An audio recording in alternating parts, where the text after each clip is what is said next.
WINN is 98.9. 98.9 is Win FM.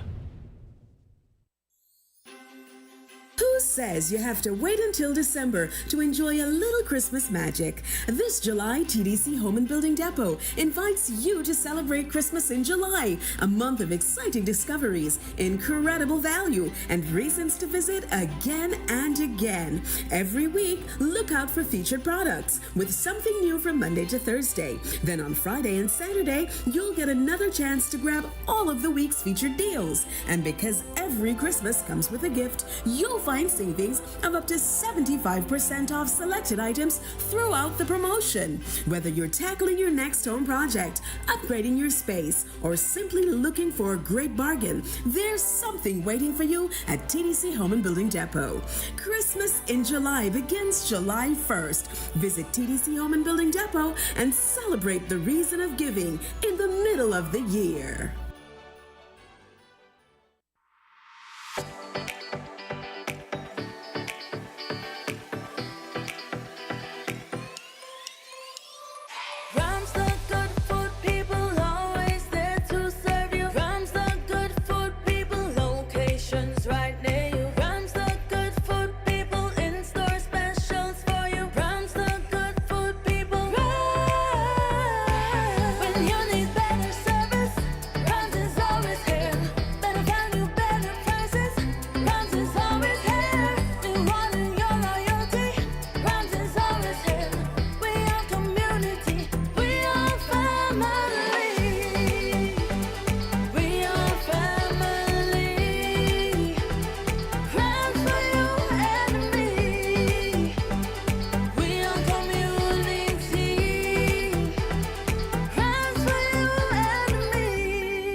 A pleasant good day to you and yours. The time approximately 10 o'clock.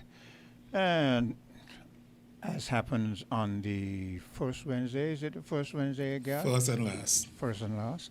Today is the last of July Wednesdays. Okay, yeah, so I'm getting my time mixed up as per usual. I was thinking first and it's the last. So as per usual, we have a God, so I'm going to take it right over to you and let you introduce our topic. Yeah, morning greetings. Yes, feel like I haven't been here for a while. I don't know what happened. The Wednesdays them seem like they were hiding or something. I was wondering the same thing. But yeah, morning greetings. It's good to be here again to have some reasoning.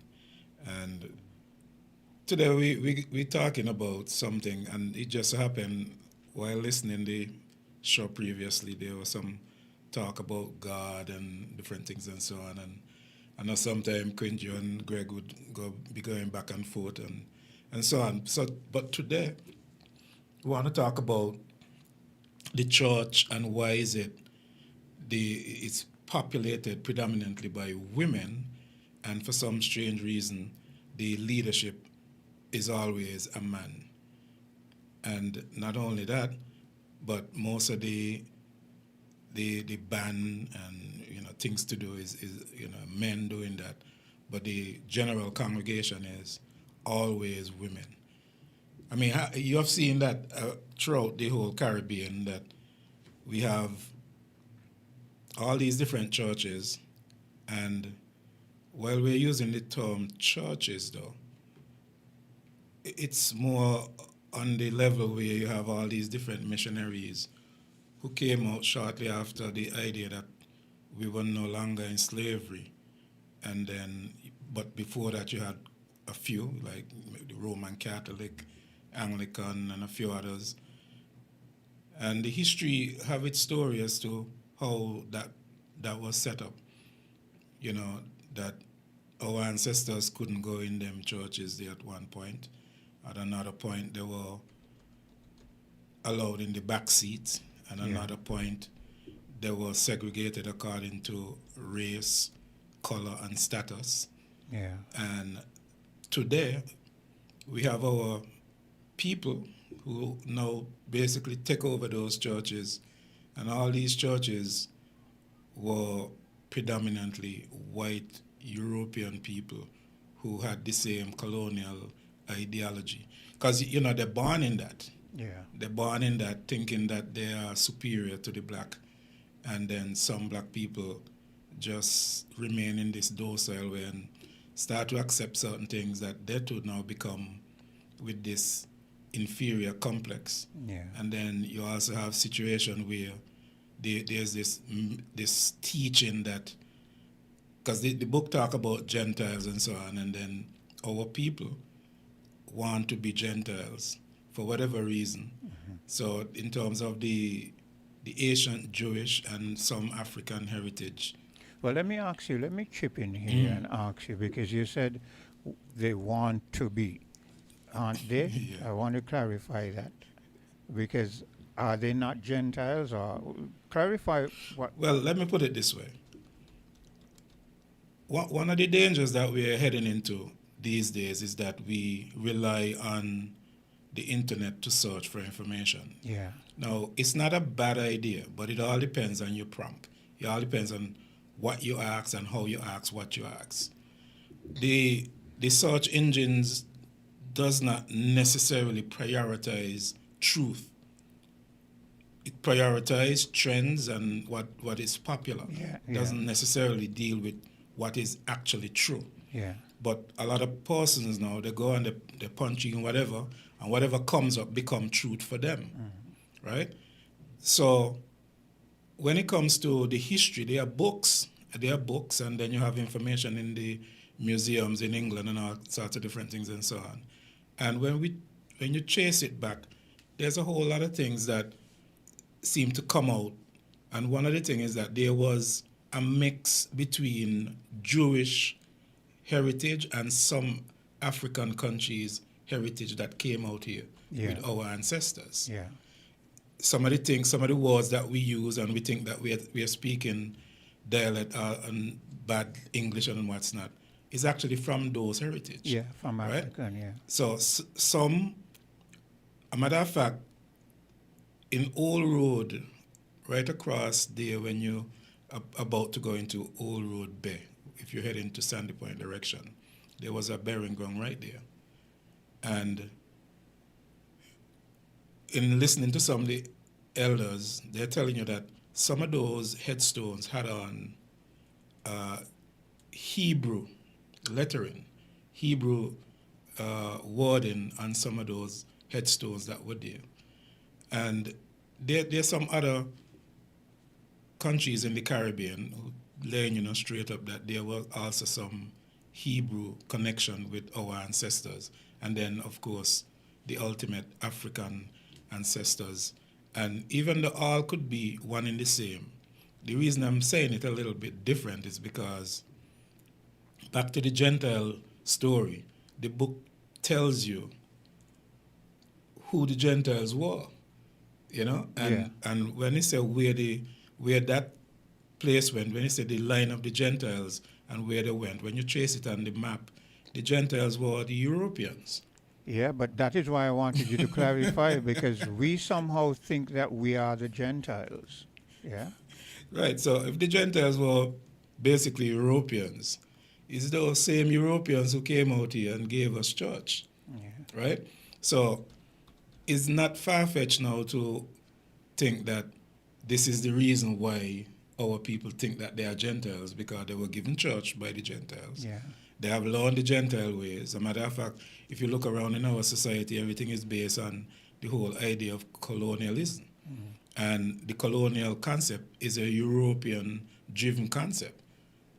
And so it fills right in. It fills all the little gaps and so on when it comes to people and wondering who they are.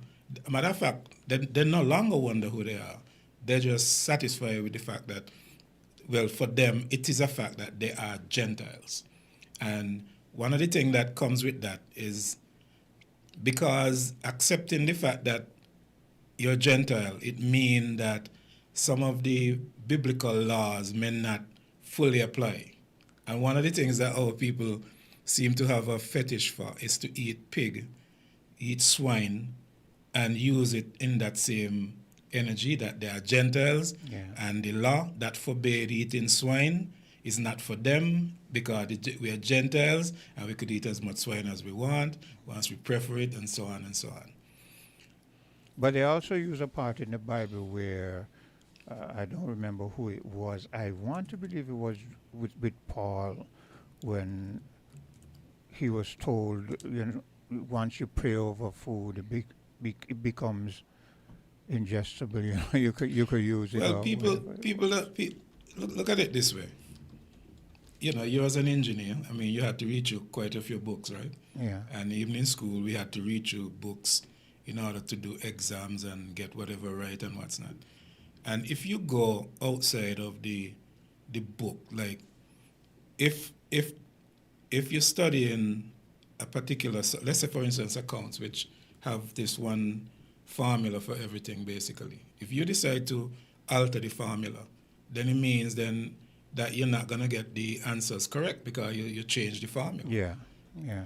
Now the book, what we call Bible and what's not. Well, I just want to put one thing down.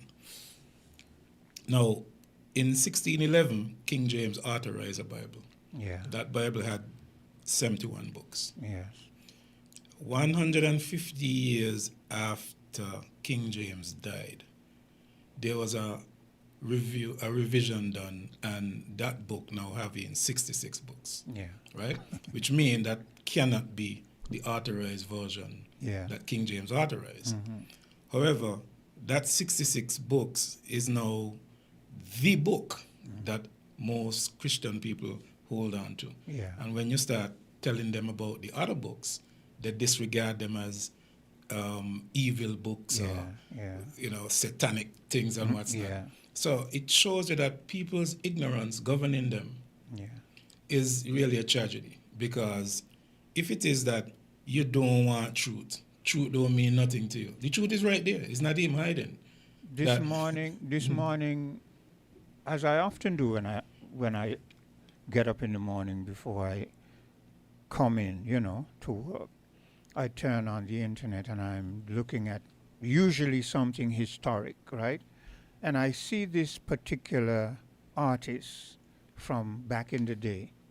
And this artist was renowned. This artist came up with some very, very great thing, a black individual. And for whatever reason, recently he sort of ran out of the U.S. and he's somewhere up there in the so-called Middle East. And this black individual was on this instance, and he was speaking about why we as a black people must accept the Jews, and speaking about, because what they're trying to do is alienate Netanyahu from these so-called Jews and say things like, well, it's not the Jews, it's Netanyahu. So I'm glad that you outline that we are the Jews. Right. And a lot of people don't like to hear that because it comes with a couple of things. Number one, it comes with the teaching that you have to obey certain laws, certain rules that comes with the package. But people don't want to obey laws, they don't want to obey rules. So they basically do as they like. Now, when it comes to Netanyahu and them guys over there and so on, it's not so clear as to what makes them Jews. There's a whole history that seem to suggest, and not only the history, but even in the same Bible book, there was twice mentioned that it said those who say they are Jews and are not, but they are synagogue of Satan. And you find that because, again, let's go back to the ignorance of our people sometimes. The idea of Israel has always been a people. Israel was never really a land. It's always a people. And then when the people possess a land, they might say, well, the land of Israel. but the land itself never named Israel. There was never a name for it, calling the land Israel. In 1946 or 48, I don't remember exactly which year, this is when the name of this land, which was called the land of Canaan before, became now the land of, became Israel. Not even land of, this is now Israel. So the people who live there now are called Israelis. Yeah. And one of the things is they don't really claim to be Israelites. What my understanding is that they claim to be Israelites by way of conforming to the religion. Right. And it's a conversion thing that happened because they convert to the religion, Judaism, and automatically you become a Jew. Yeah. Right? So there's not much talk about, the talk is more about Jew than Israelite. Why?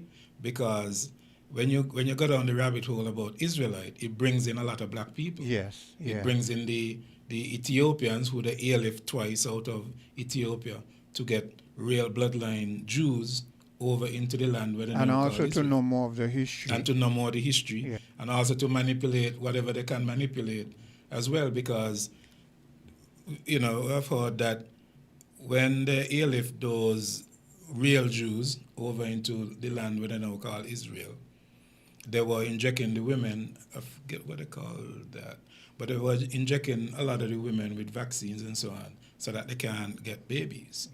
Now, remember, once you used to go to Sunday school, they talk about this Bible story where the Israelites were living side by side with the Egyptians in Egypt until a certain time that the Israelites were multiplying very fast. Yeah. And the people of Egypt, the leaders there, started to get a little funny about it. Yeah. And then they had a situation there that some people call it slavery. But there was a time that they went through a time of bondage. Yeah. And I don't know if this little bit of teaching is what had them now injecting the women to make sure that they cannot multiply that fast. Well, To make sure they don't have the problem. when for someone like me who digs deep into history, there's a whole lot of different reasons, and one of the main one is in terms of population, in terms of numbers, right? Because it happened in the same way in the U.S. with the eugenics. You're aware of Eugenics. that, yeah? Yeah, that's exactly the word I was looking for. Yeah, Yeah. yeah. So here's what we're going to do. We're going to take a bit of a commercial break, and when we come back, it's back to you and we further the conversation. We're different. We're 98.9. 98.9. Win FM. Come, build with us at Hostels Building and Nevis Centers. We don't just sell materials, we help you build your dreams. Whether it's a new home, a renovation, or a DIY project, we're here to make it happen. That's why we say, build with us. From foundation to finish, come to our stores where we have the best in building materials, hardware, tools, paints, expert advice, and more. Whatever you need, you can count on us. So if you're ready to get started, build with us. With Hostels Building and Nevis Centers, you're not just building a structure, you're building a future. Let us help you create something amazing. Dream with us, plan with us, grow with us, build with us. Come build with us at Hostels Building and Nevis Centers today. Build with us at Hosfords.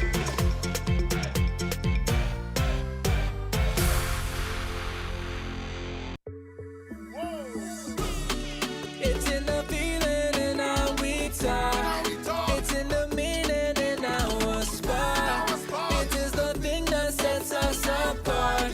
Who we are. 'Cause the rhythm of life keeps pumping. Together going strong. No matter what, we keep things flowing. We people, we will go all in. Our hands up in the sky. Celebrating. Come let your rhythm flow.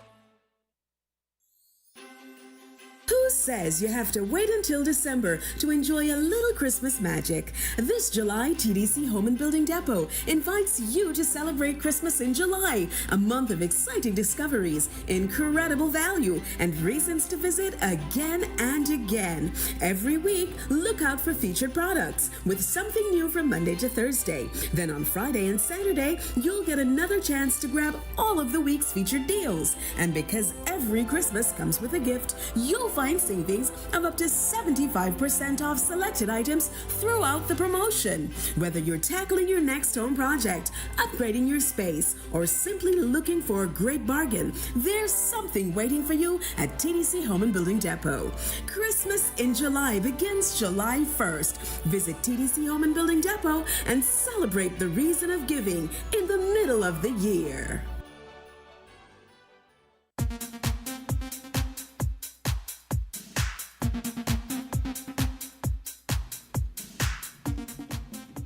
And welcome back. The time 18 minutes moving away from the 10 o'clock hour. Right back to you, Mr. Agard. Yeah, blessing. So, right. So we actually started out talking about the church and why is it populated predominantly by women, and yet men are the leadership there, mostly on the band players and what's not and so on. I personally have been visiting a lot of churches, and I definitely had seen some situations where you have a packed church and like the pastor and like 3 other male present. Yeah. I'm not talking about children, I'm talking about adults. Yeah. Right? At the same time, when I'm driving along, and hope whoever listening don't get this the wrong way, you know, when I'm driving along, I'm seeing men, playing domino by the domino board, men, and this is where most men be now during that time. Yeah. By the domino board, by the rum shop, just on the corner, just hanging out, men to men, just reasoning. Mm-hmm. Now, some people might see that as a negative. They might be thinking, well, why they ain't in church? But let's break it down a little bit. When you read the Bible, well, at least when I read the Bible, the conversation that goes on between the Messiah and the people was often interactive. He speak, they speak. Yeah. The epistles, a lot of them were letters written. Yeah. So there's really no interaction. This is somebody responding to a letter and so on. So when you see how the church them set up today, where you go and a man there preaching and there's no interaction. Yeah.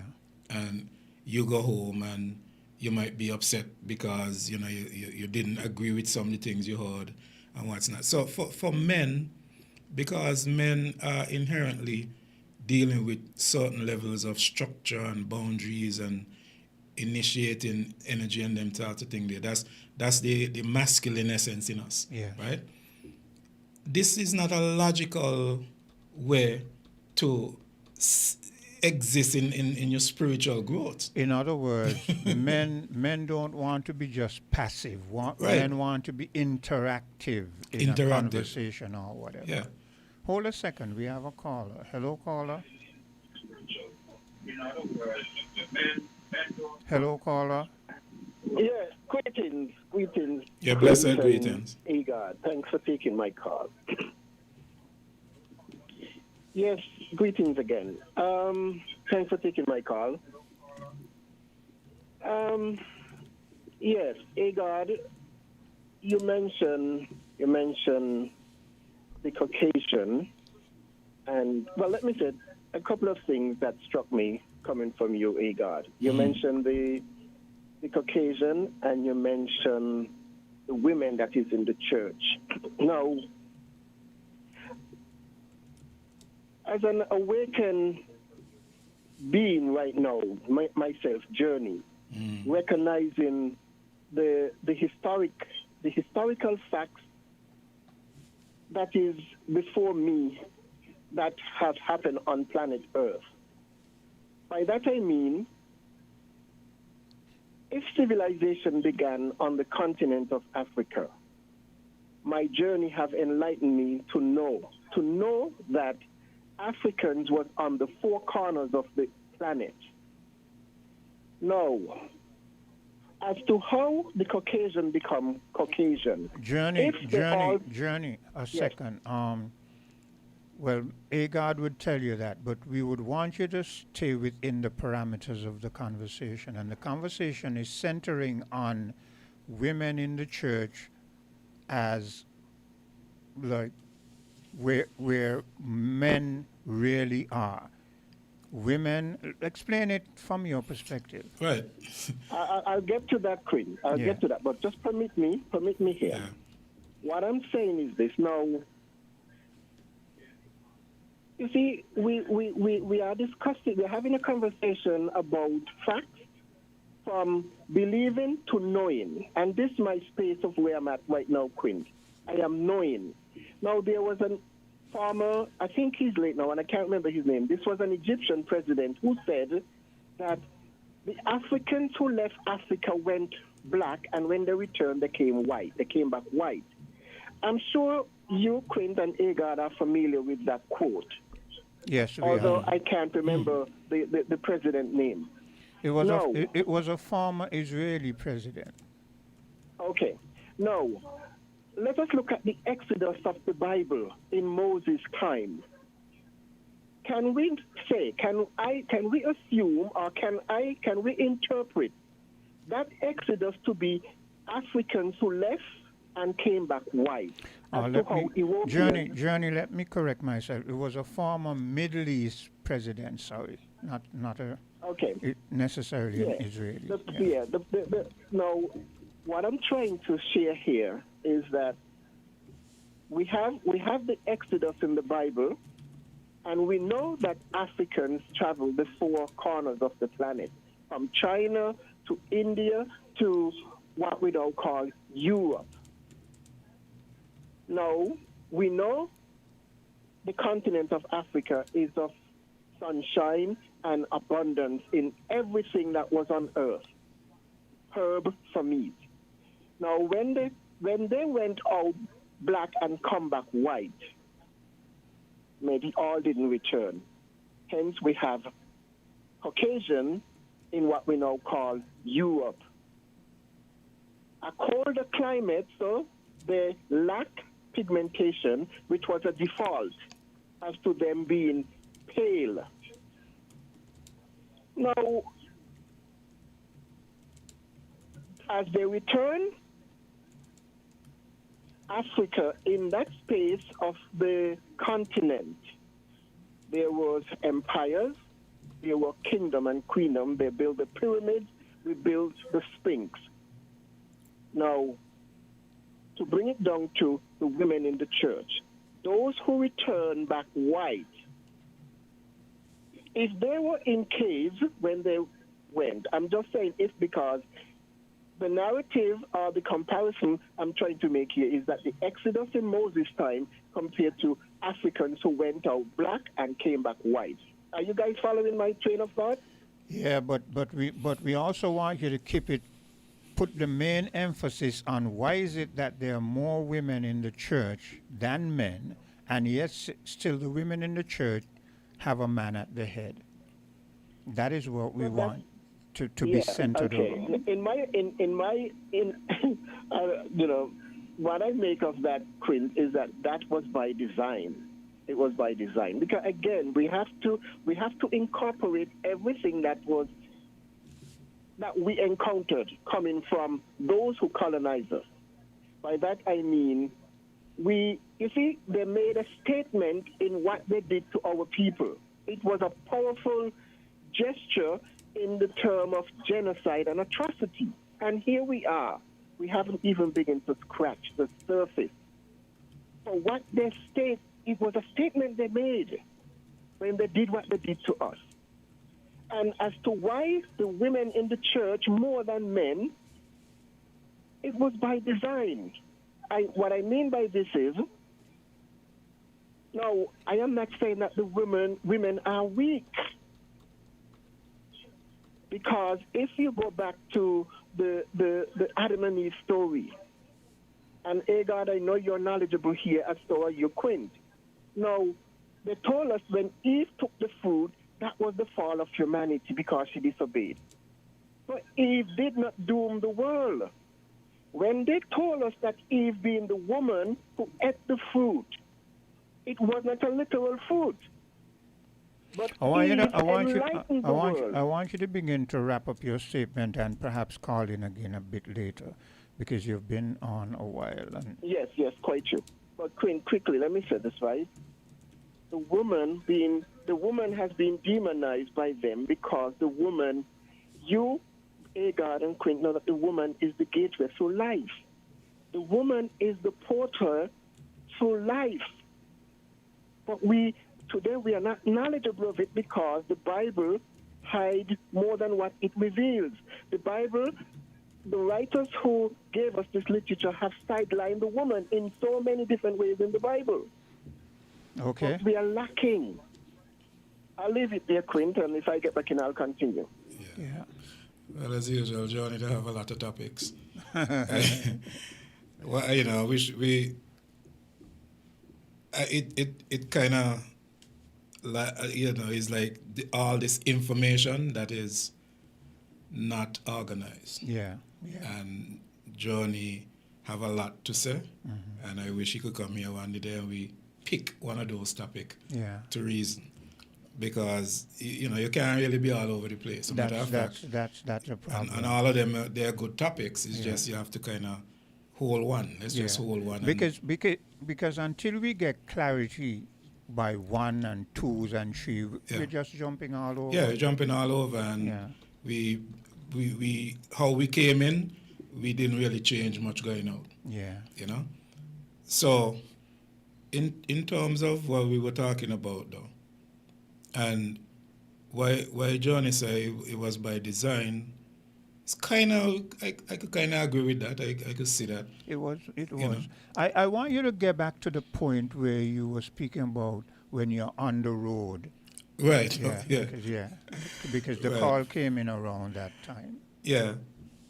So this happened one of those Sunday mornings, journeying from Hull Road to Date Bay, and this is what I observed, that coming out of the churches were women and children, and you know there might be one or two men in every 10, 15 women. You might see one man, and so on. And then when you pass by an area where people gather around, you see a bunch of men there hanging out, and the rum shop, mostly men there hanging out, and so on. The lineman spots, most men there hanging out. Past the next church, same thing, women and children coming out, hardly men, and so on. And again, as we talked a little bit earlier about where the church is set up, is not really set up in a way that is not attractive for men. It's not something men are attracted to sit and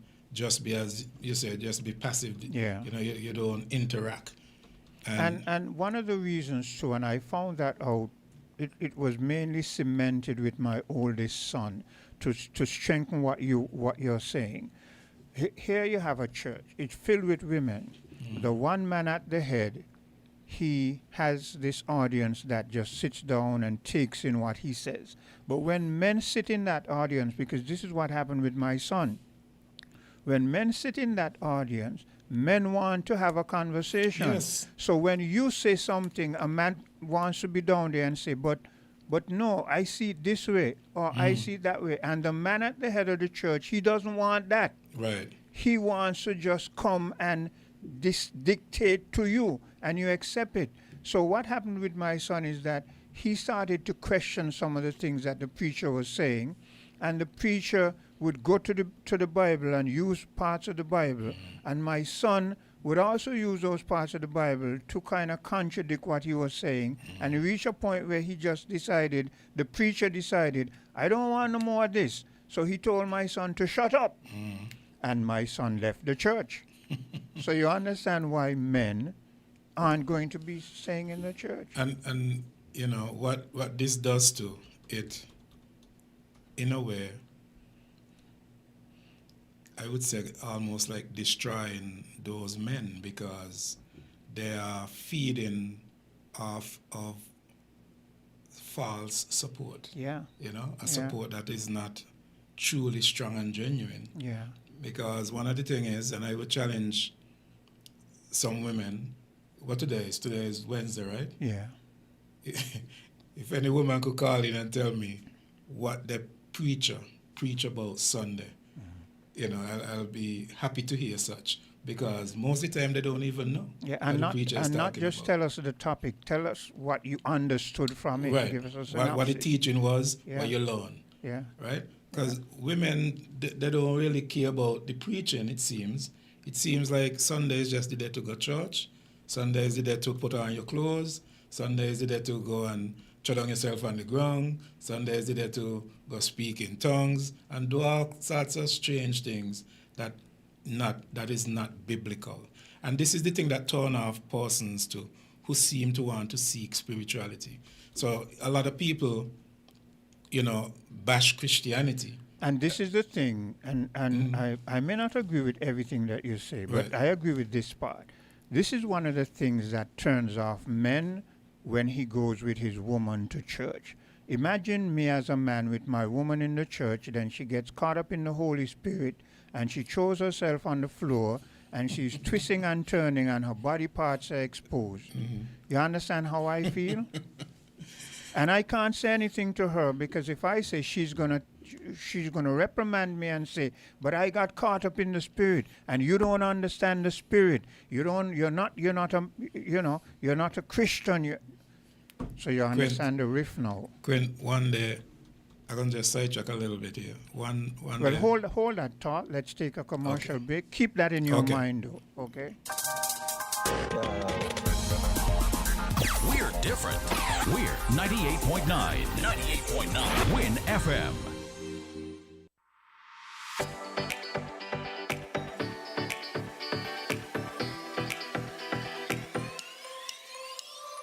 Rams the good food people always there to serve you. Rams the good food people, locations right near you. Rams the good food people, in-store specials for you. Rams the good food people. Rams. When you need better service, Rams is always here. Better value, better prices. Rams is always here. Rewarding your loyalty. Rams is always here. We are community. We are family. We are family. Rams for you and me. We are community. Rams for you and me.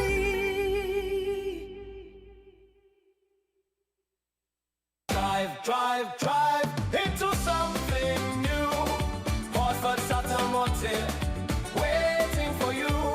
St. Kitts and Nevis, get ready to drive into something new. Happening now through September 30th. Celebrate the journey to independence with Horsford's Automotive's Drive into Something New auto sales event, together with the Heritage Initiative Motor Promotion from SL Horsford's Finance Company Limited, agents for Guardian Insurance. Enjoy no down payment, free registration, 12 months free servicing, and up to $8,500 off all models. Plus, receive up to $1,000 in free gas or groceries, while customers financed through SL Horsford Finance Company Limited receive a free bill of sale and an additional $500 off first-year insurance with Guardian Insurance. Eligible Heritage customers can also receive a 30% discount, free windshield coverage up to $4,000 EC, free open driver coverage, retention of their no-claim discount, and loss of benefits up to $1,750 EC.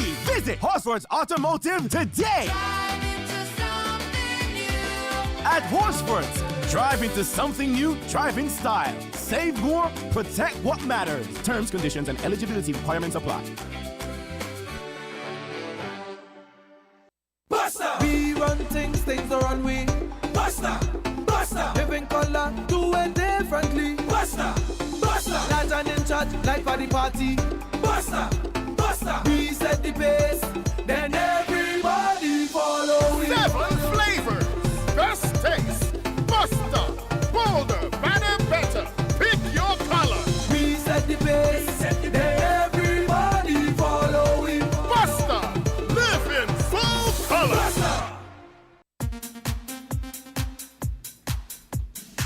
And welcome back. The time 37 minutes moving away from the 10 o'clock hour. Right back at you. Remember where you left off? Yeah.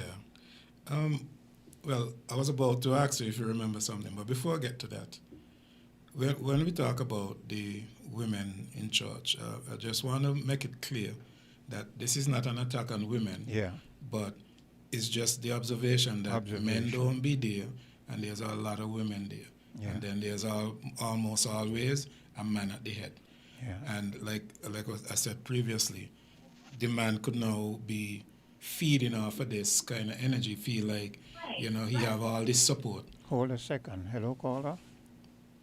Yes, good morning, Quint, and to Agard. Yeah, blessed. Yes, Jesus Christ was a teacher. In a teaching environment, it's question and answer. The teacher teaches and you ask questions. The modern church or the church on a whole is not designed that way. Exactly. It's a patriarchal setup because back in the Catholic Church, back in the day, the Pope in some instances had more power than the king. Yeah. And you couldn't go straight to the Pope and ask him anything. You had to go to the cardinals, the bishop, a whole hierarchy. And if men in the community do not see the clergy as leadership material, they will not go to church.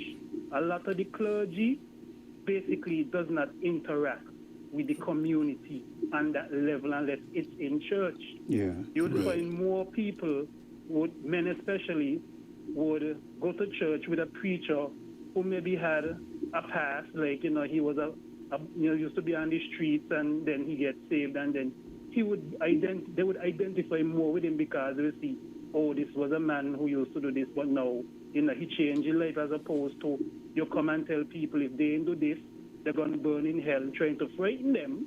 And then after a while, people just conquer their fear. And they realize, well, nothing happened to me yet, so why should I take this guy seriously? And a lot of women do not understand the Bible itself is very anti-woman. Yeah. If it was up to Christianity and a lot of other religions, a lot of women would not have the freedoms they enjoy today. But they do not understand because the pastor or the deacon, whoever, does not go into those parts of the Bible. He only cherry pick what he wants to use as a form of control. They don't talk about the women in the Bible who had leadership positions and changed the course of history. They only talk about the male, the prestigious males and whoever. And you understand? They wouldn't say that. They wouldn't tell women that Jesus did have a woman as one of his disciples, but she's often left out. I think her name was Mary. Yeah, think Mary she was, Magdalene, yeah. Right, she was basically a disciple, but they never talk about her. Not only You that, what I find is whenever, in most instances in the Bible, when they refer to women in certain positions, they tend to make them either prostitutes, say they're harlots, or that kind of stuff. Perfect example. After Lot left Sodom was destroyed because of, quote unquote, the homosexual activity. I guess we lost that call. Hello? Yeah, I'm here still. Okay. I was saying after they left Sodom and went up into the mountain, the Bible said that kind of behavior, homosexual, was bad, but the said the incest that occurred in that cave, where, as usual, daughters was the ones who organized it, and they drunk off the father and commit incest. But as usual, it was the woman them plan all along. So Lot ain't know what he was doing. Yeah. I'll listen half here. Yeah, okay. Yeah, so pick back up from where you were. Or do you want to elaborate on what? Well, I'm going to get back to what the brethren was saying. Yeah. Because he said some interesting things. Now, we're talking about men in the leadership position. Now, I want to present that sometimes this could happen where men now start to exploit women's desire for moral guidance and spiritual growth. Yes. I think that's hitting the nail right on the head. Right.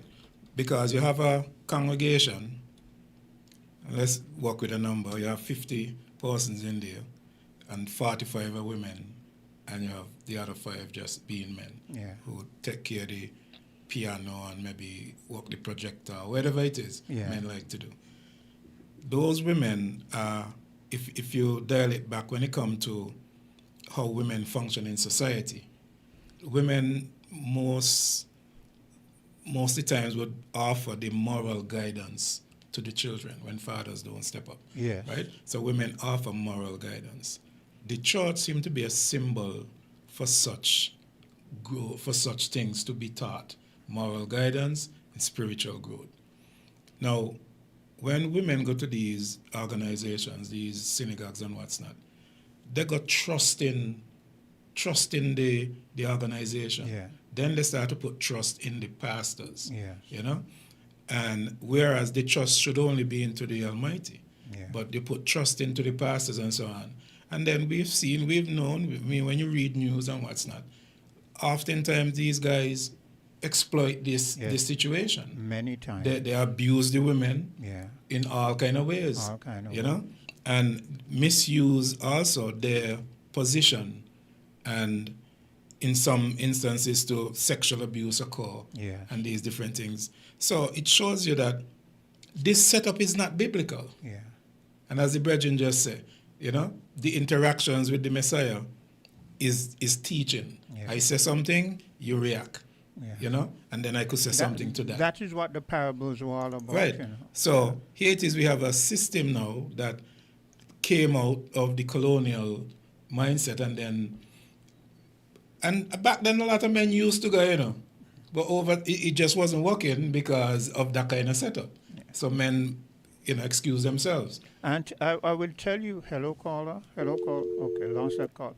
Here, you see, people don't understand what the church was then and what it is now.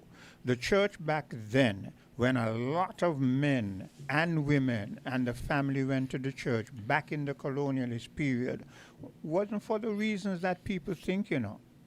Remember, the church was one of the places where blacks were able to congregate and make plans on how they're going to rebel, how they're going, and they do it right in front of the master's face, and the master doesn't understand what's going on. Yeah. Because for him, he's just having a good time watching these melanated people seem to love his speech. His God, and his speech. Yeah. But yeah. And here's let me see if I can play a clip here that sort of bears this out. Bear with me. It's either this one or let me see what this one says. Walk through Salvador, one of Brazil's biggest cities. You hear Portuguese instead of English. The food is different. The music is different. The architecture is different. But something else catches your eye. Black faces. Everywhere. Not tourists. Not a neighborhood you have to go looking for. Street vendors selling acarajé, fried dough stuffed with shrimp, a recipe carried across the ocean generations ago. Barbershops packed on a Saturday morning, radios blasting, everybody talking over everybody else, churches filling up on Sunday, drums leading a procession down the middle of the street like it's the most normal thing in the world. Because it is. Kids walking home from school in uniforms, grandmothers on porches, shop owners pulling down the gate for the night, doctors, teachers, musicians, construction workers, an entire city, not a tiny community tucked into a corner of the country, functioning, thriving, unmistakably black. This is everyday Brazil. Now hold that image, because the reason it looks like this goes back over 300 years. Yeah, I think it's the one after this. Yeah? But go ahead with your thought. Yeah, well, we were talking about how men does abuse some of the vibes and so on, and women suffer as a result. But a lot of times, oftentimes the women do not even understand it, that they are suffering, unless some things become directly. Picture a dock. Okay, hold Hundreds of ships over hundreds of years, unloading thousands of enslaved Africans onto Brazilian shores. Not a handful of voyages. Thousands of them. Most people assume the majority of enslaved Africans were brought to what became the United States. They weren't. The United States received a fraction. One country received more enslaved Africans than any other place in the Western Hemisphere. Brazil. Sugar plantations first, then gold and diamond mines, then coffee, stretching across hillsides that swallowed entire regions of the country. People pulled from different kingdoms, Congo, Yoruba, and the Bantu peoples of Central Africa thrown together in a country that expected them to disappear. Brazil didn't abolish slavery until 1888, the last country in the entire Western Hemisphere to do it. While the rest of the world had already moved on, Brazil refused to let it go. Now here's what almost nobody teaches you next. Imagine escaping slavery, not running to a hiding spot, not surviving a single night in the woods, escaping, and then building a city, not a camp, a city. Hidden deep in the mountains of northeastern Brazil, enslaved Africans who built a settlement called Palmares. At its height, it wasn't a village.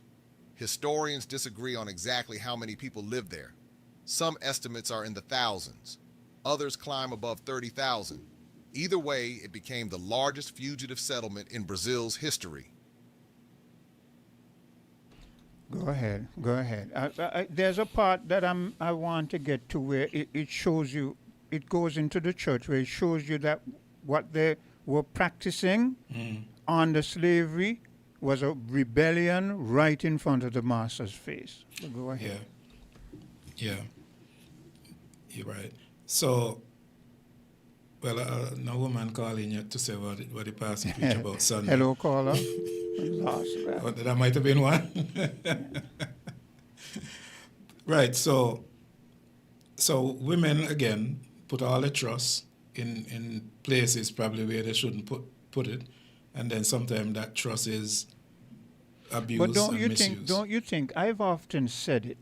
Men have failed in a big way, though, you know. Well, we're coming into that, you know. We're coming into that. Because women, we tend to say, oh, you know, women rebel. But women are looking for real men, for real leadership, and we are lacking. Yeah, but why I say we come into that? Because remember, we're talking about men who is at the head and supposed to be enlightening, supposed to be guiding and teaching, and instead is abusing the position. Yeah, you're right. Right? You're right. And abusing the position with authority. Yeah. Because you can't go and tell him you're wrong, you know. Because when you got 10,000 women behind him telling him you're right, you know, and abusing that. And other men now looking at that seem to like the idea. And so that's what, look, we got churches, as we speak right now, I show there's a church farming somewhere close by. Because everywhere you go. Matter of fact, in 2019, we have over 175 churches. Hold a second. Let's see. We have a call. Hello, caller. Good day to everybody. Blessed greetings. And greetings in Jesus Christ's name, the only Savior of sinners from the sins and from hell.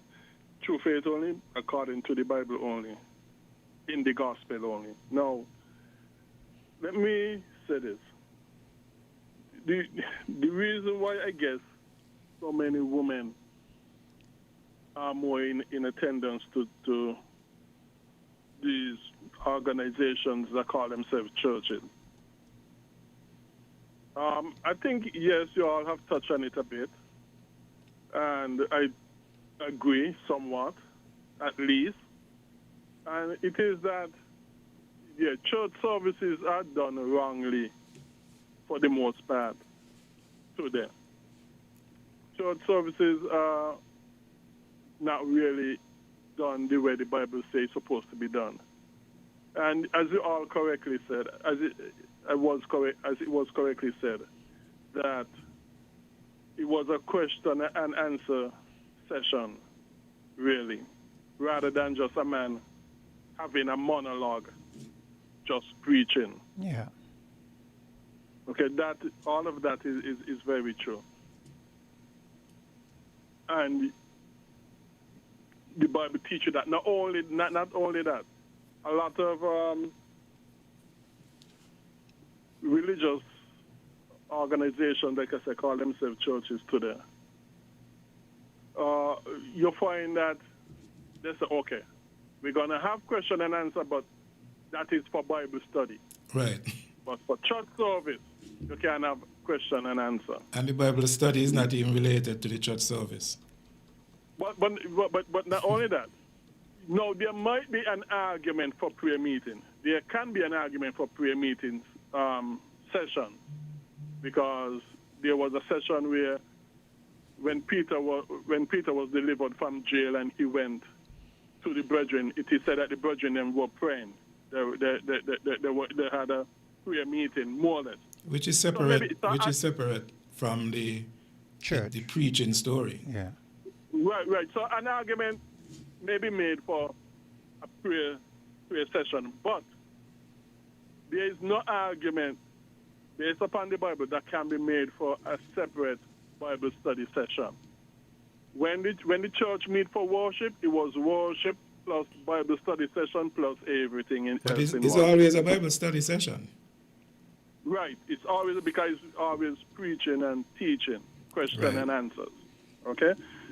So yes, you are correct with that, and it's not. And the reason why that is done, the reason why that is not done today is because most of the preachers, the overwhelming vast majority of the preachers, at minimum, are not biblically qualified to be leaders in the churches. Greg, what about also the fact that we delved into where the women are looking to the men for leadership, and yet still the men are just dominating and dictating and abusing them? What about that part too?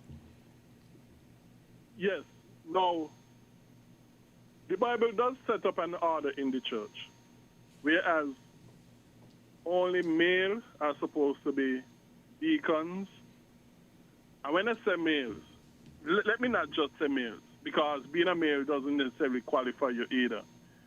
The Bible set up a structure where only men who are mature in the faith, who are filled with the Word of God, who are filled with the Spirit of God and the knowledge of the Word of God, only those men are supposed to be deacons and elders, pastors, ministers, you name it, in the church. Only they are qualified. So even men who does not meet that qualification, even though they are Christians, even they are disqualified for such offices in the church, even though they are Christians, but they just don't meet those qualifications. So it is a very high qualification. Now, with all due respect, these men around here, with all due respect, I really don't see them meeting that qualification. So that is why, for example, you don't really have the question and answer sessions and that sort of stuff, because they're not really filled with the knowledge of the word. So therefore, they just only could entertain and have monologues, just preaching. And like I say, even the Bible study even fail at that. We're supposed to have question and answer. Greg, I want you to focus on what I asked, because you've gone right back. I asked specifically, why is it that the majority if there's majority, because God posed it, that the majority of the women in the church, they're there looking at the man in the head for guidance, but he's not giving guidance. He's failing miserably, and also in his failing, he's abusing them. Yeah, and the reason why he's failing, like I said, he does not meet the biblical qualifications, so he does not know better. And hence he failed them and abused the women them, simply because he does not meet the biblical qualifications of the position that he is in. So he doesn't have the knowledge. And not only does he does have the knowledge, but because he's not filled with the Spirit and he doesn't have the right heart, he abused the women. And maybe even men too. Jim Jones. So you come back to that. But let me also say this. I'm going to show you another way in which it plays out because of these men not having the proper spiritual knowledge and are not qualified. Another way it plays out in this way, why they abuse the women them is this. The Bible tells you it's supposed to be the elder ladies them who's supposed to be teaching the younger ladies. How to be proper wives, proper Christian ladies, that sort of stuff. So it's the elder woman supposed to be teaching the younger women all of these Christian virtues, biblical virtues. That's not the man's job. So, but because these men are not biblically qualified and therefore not doing things the Bible way, they take it upon themselves to teach the younger ladies. And then hence you end up with all kind of abuse. Hey, God, you Because want to you have- interject? Yeah, I just wanted to say that sometimes too with that same abuse, sometimes women actually be reluctant to speak out about the abuse Yeah. because the congregation then go ahead and defend the pastor and then blame the woman for being a temptress. Yeah, yeah. Yes, And yes. it goes out And into you the see- wider society too. Society does it, yeah. Yeah, and you see what normally also happens is that the students don't know more than the teacher. And so because they don't know more than the teacher, they do not know that they're supposed to rebuke and get rid of these men. But not only that, Greg. Because they don't know more than the teachers. But Greg, even the idea that the Bible talk about false prophets, and you know there are too many times that these preachers are falsely prophesying things, and yet the congregation never rebuke them. Because as Greg says, they don't have the knowledge of, you know.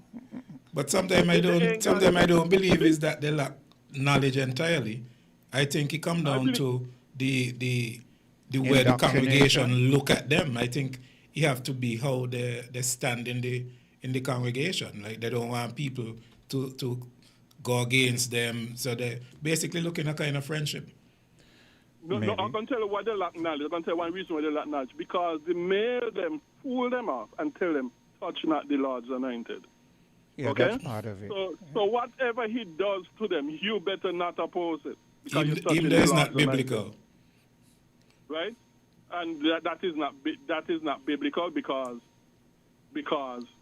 nobody has a pass to do wrong and to do evil and wickedness. Nobody So has Greg, a let me pass ask you quickly. for that. So based on what you're saying, are you in any way suggesting that women are incapable of understanding the simplicity of the text that says one thing and then you see the opposite happening into your church and you just go ahead with what's happening in your church because your pastor says so and the Bible is completely against it?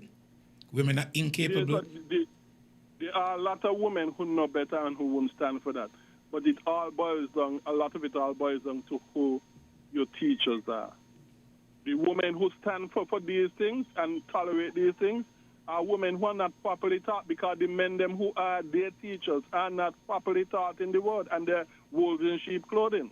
So they're not teaching the women these things. And the women, they don't go other to research these things, to listen to other people. They just listen to whoever is teaching them and nobody else. And so the knowledge is very limited because they ain't getting the true knowledge from their quote-unquote teachers. But there are women who have good teachers, knowledgeable teachers who are teaching and writing that wouldn't stand for such nonsense. So you're saying that women are incapable? Okay, women are very capable. So he answered the question. Right. Yeah. That's what I wanted. Yeah. So Greg, we're going to take a bit of a commercial break. You can call in. You can call in later if possible. You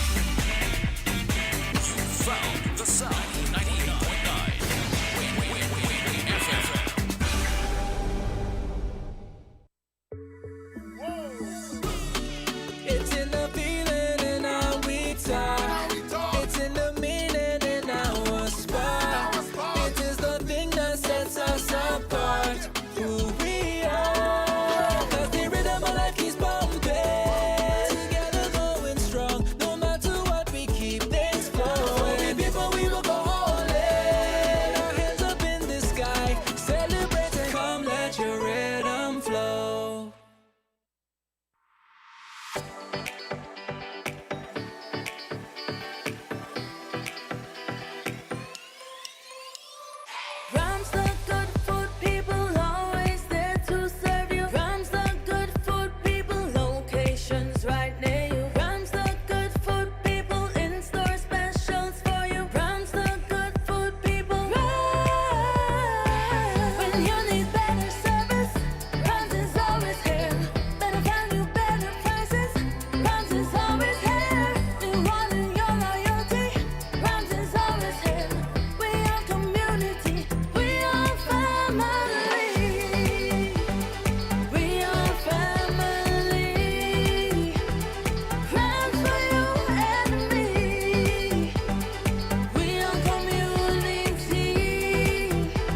Who says you have to wait until December to enjoy a little Christmas magic? This July, TDC Home and Building Depot invites you to celebrate Christmas in July, a month of exciting discoveries, incredible value, and reasons to visit again and again. Every week, look out for featured products with something new from Monday to Thursday. Then on Friday and Saturday, you'll get another chance to grab all of the week's featured deals. And because every Christmas comes with a gift, you'll find savings of up to 75% off selected items throughout the promotion. Whether you're tackling your next home project, upgrading your space, or simply looking for a great bargain, there's something waiting for you at TDC Home and Building Depot.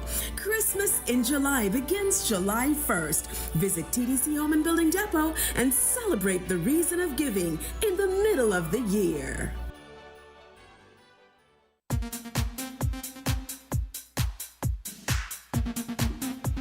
And welcome back. 4 minutes moving away from, is it 4 minutes moving away? No, 3 minutes moving away from the 11 o'clock hour. Right back to you, Radar. So, Quint, I'm going to take a little turn here. Yeah, go ahead. Now, remember some time back, we had a conversation and something came up. I think maybe you had asked something about the Trinity and why is it seemed like it's only men involved, the man story. Yeah. Now, the reason I'm coming to that because I think Johnny, I don't know if it's Johnny, but someone was saying something similar about how the Bible is anti-women and what's not. Yeah. I think it's the caller before Johnny. Now, historically, the manuscripts didn't have English wording, right? Yeah. Upon translating and doing whatever they're doing and so on, you find that the kind of patriarchal system that existed with the Roman Empire had to be also influencing the translation. Yeah. So areas where you would have had like they, them, yeah, it turned out to he. Yeah. Now, I must say that when you talk about the Trinity, though, it said the Father, the Son, and the Holy Spirit. Well, we just say Iritz. The word, the Hebrew word for the Holy Spirit is the Ruach HaKodesh. It is a feminine pronoun. It's a feminine noun, sorry. Yes. It's not a masculine noun. Well, I'm aware of that. But here's the thing. This is what they cloud us with. When we had translation, because remember Europe followed Greek. They took everything from Greek, right? But when they were taking everything from Greek, they excluded the fact that the original Greek individuals admitted that they learned from Africa. Egypt specifically. Yeah. Okay. So so you then had a translation into Greek who learned from Africa, which sort of made a change, and then when the Romans came in now, they also wanted to make a change for the reason that you just discussed. They wanted to control the narrative because they knew the narrative would then determine how society goes onward. And they also made changes. So that is why we now wind up with the understanding or the belief that it is just all male. Right, and not only that, but just to even put some more weight on that, we have a constitution that seemed to have come down from the idea of colonialism. It has. And the word or the pronoun she, there's nothing in there about female. It's all male oriented. Then one would say, well, the he cover the she. Yeah, which I disagree with. Right? So that is why people wonder why is it I keep going back and I keep asking why is it that, and I did it with you. I said, but you have the Father, which we know for sure is a man, the Son, which we know for sure is a, and why is it that you have the third, which is a man also? Yeah? Right. Well, the only thing I would say to that is not about there being man or men.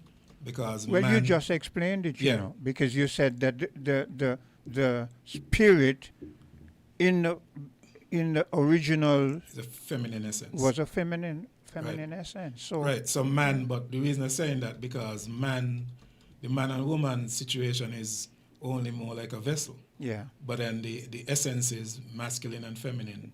We both man and woman have access to those. Yeah. But there's a predominant side in each vessel. The woman vessel have have certain predominant essences. let's explain it like this. You have the seed. The farmer takes the seeds and he put it into the ground. The ground nurtures the seed comes up. That is what happens with the woman. Right. The woman is like the soil. This is why we refer to Mother Earth. Right. The woman is like the soil. Yeah. The man is the seed. That's it. Right.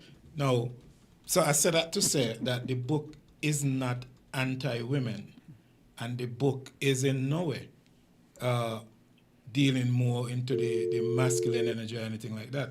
It's just because how the man translated. That's it. But if you read the stories and so on, you'll see clearly that the story was not in favor of a specific gender.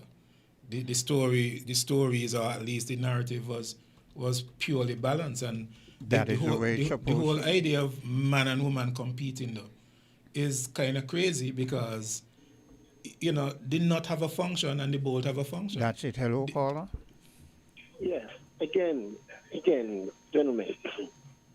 Interesting, Agard says that we say Father, Son, and Holy Ghost. Spirit. And, Holy Spirit. And, you further went as to what the feminine of this Holy Spirit is. But, we gravitate to Father, Son, and Holy Spirit without knowing what is the Holy Spirit. At least most of us in the Christian But community. not only that journey, there are people like Greg who tells us that women are excluded. Greg adamantly insists that it's male. Right. But, and Quinn, to the point that you made about your plant a seed into the earth, but let us go to where we all descend from. Because we descend from the stars, the universe. Because when the book said the Spirit of God descend upon the face of the deep, it wasn't one deity. We are all spiritual beings before we became flesh. No, descent or descend. The Spirit of God descend upon the face of the deep. Well, the universe is a womb. And the SUN came out of that womb. You just said that we refer to Mother Earth, the earth as Mother Earth. Darkness is the platform of creation. Because, Quint, you are an engineer. You cannot create something unless you have a thought that is in your temple, your brain, your head. And that's where heaven is. Heaven is not a noun. You see, we have misery and we have mystery. And this is what Journey is saying. We have to understand the mystery. And there's no finality of understanding the mystery. It's a journey that we are on. Yeah, And it's a journey that goes infinitum, There's no end to it. Exactly. The more I learn, I need to learn. But you see, the writers, I like to use the writers who claim that they were wholly inspired. And that is why I asked the question this morning, if the Word of God is open for copyright, because the Word of God wasn't even a linguistic. The universe responds to sound, frequency, and vibration. What you call it? Just a little question. What are you referring to as the Word of God? Well, God, if you spend time with nature and you meditate on nature, the Word of God is speaking to you. Right. Okay. So it's a good thing you said that, because oftentimes people would say the Bible is the Word of God. Yeah, so I'm just trying to understand what you mean. In that itself, God. Now, when you look at what they say is the Word of God, did God, being a spirit, give man this? Now, they use colorful words by telling us they were wholly inspired. But these are their words, or their interpretation of what was already established within our ancestors in antiquity. Here we are trying to share knowledge of whether you refer to spirit, matter, or consciousness became flesh. But the Bible tells us it was one deity they call God that descended. Now, when you look at the teaching of Jesus, now Jesus walked on water. Jesus did a whole lot of things that they refer to as a miracle. But you see, they use words, miracle. Jesus did miracle, but they never tell us one in all of the miracles Jesus did. Did Jesus just snap his finger and a miracle was done? Even the word Jesus is a I'm kind of surprised that John is saying Jesus. People don't understand. Even to say Jesus, but I understand. Yeah, for listening purposes. For those who are in the back of the room, in the Christian space. Yes. I'm using that because what I'm trying to say is, you see, we are spiritual beings. And let me say this, gentlemen. Spirituality don't need Christianity. Christianity needs spirituality. Hence, I'm speaking about the miracles that the Bible said Jesus did and never elaborate on how he did it. Did he just snap his finger, or did he say abracadabra and water was turned into wine and the eyes of the blind were open? What if Jesus performed a ritual? Out of the word spirituality or spiritual came ritual. But Johnny, you might be a little bit off with that. Most of the miracles that are expressed in the book, they did say how they were done. Explain, elaborate a little bit. Right. For instance, one man was blind, and they said that he spat in his hand, rub it in some dirt, put it on the eye, wash, and then he could see. Yeah. That is true, Agard. Then we have other instances. No, Agard, with the knowledge that you have, let us go before Jesus, because Jesus is 2,000 years old.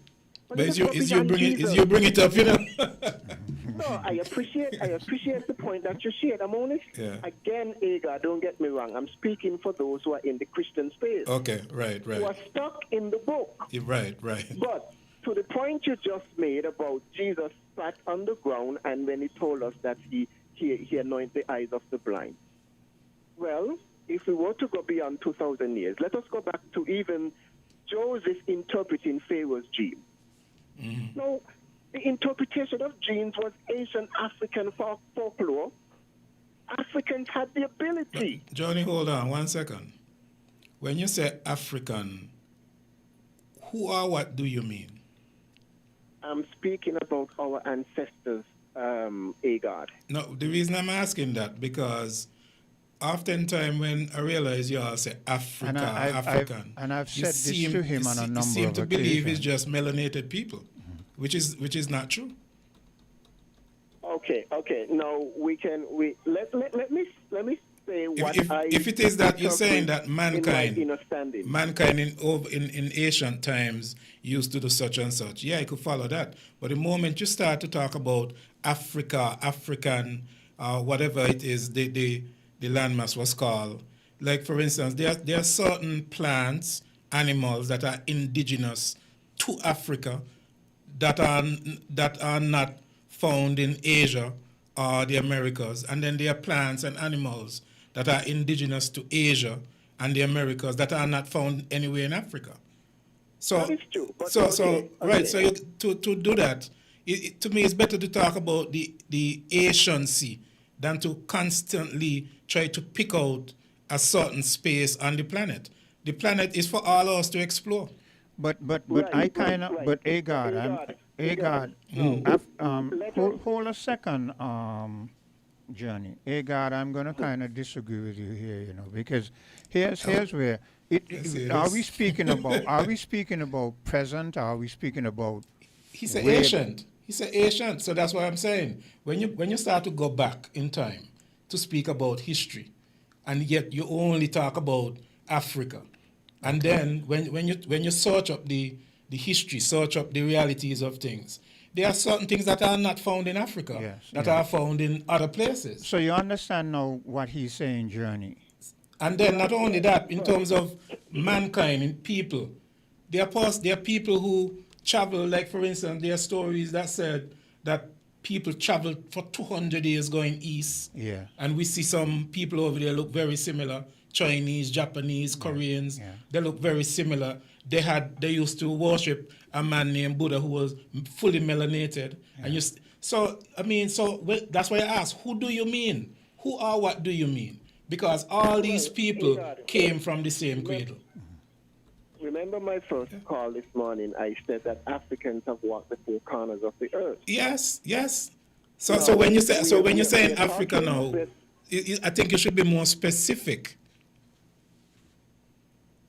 Okay, no, I don't know everything, Agard.